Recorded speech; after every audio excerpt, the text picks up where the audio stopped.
फैसलाबाद की तहसील तांदलावाला के नवाई इलाका मौजा जामरा से लेकर अहमद खान खरल शहीद की मज़ार तक रोड की तमीर का काम शुरू है, जिसका ठेका उमर दराज माऊ के पास है, जिसने इस्तियाना जामरा रोड भी ओबल जाल से लेकर जामरा तक बनाया, जिसकी कई चैनल्स पर न्यूज़ चली। रोड में कई कुताहियां देखने को मिली।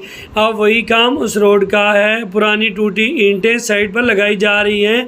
पुराना नाकस पत्थर और रोड पर मिट्टी भी ना होने के बराबर, कहीं से ऊपर और कहीं से नीचे कोई पूछने वाला नहीं है, कोई फरमाइश नहीं। लेबर के पास सुपरवाइज़र इंजीनियर मौजूद नहीं है। अहले इलाका ने ठेकेदार के खिलाफ एहतजाज किया और आला अथॉरिटी से फौरी नोटिस लेने का मुतालबा भी किया है।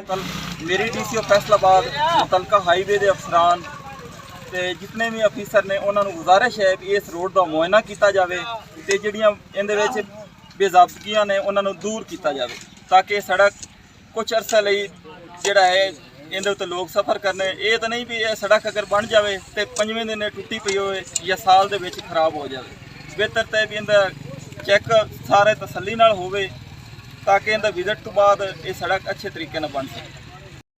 अज रोड बन रहा है, इस तो पहले रोड बिल्कुल ठीक है, लेकिन अहमद खान खरल शहीद वास्ते ये दोबारा गवर्नमेंट ग्रांट दी है। तो ठेकेदार का अल्लाह भला करे, पता नहीं किहड़े इलाके का है, उमर दराज माऊ साहब। ये जनाब है नाकिस मटीरियल ते इट्टां वेख लो, जी अगलियां पट्टियां सू वो पाट के दोबारा साइडा ते ला रहा है, तो पत्थर भी थोड़ा पा रहा है। इस वास्ते साडी गुजारिश है जनाब MP MN ते जेहड़े MP ने ठेका लैके दिता है, हुकूमत पंजाब वज़ीर आला परवेज़ इलाही साहब नाल कि DC फैसलाबाद साहब नाल जिन्हें ठेका मंजूर करवाया कि साडी ये रूदात सुनी जाए, तो साडा जिहड़ा रोड है अहमद खान खरल शहीद का इनू दोबारा पटा के तो बिल्कुल नवीं इट्टां लवा के सही बनाया जाए। बड़ी मेहरबानी होसी जनाब DC ऑफिस फैसलाबाद।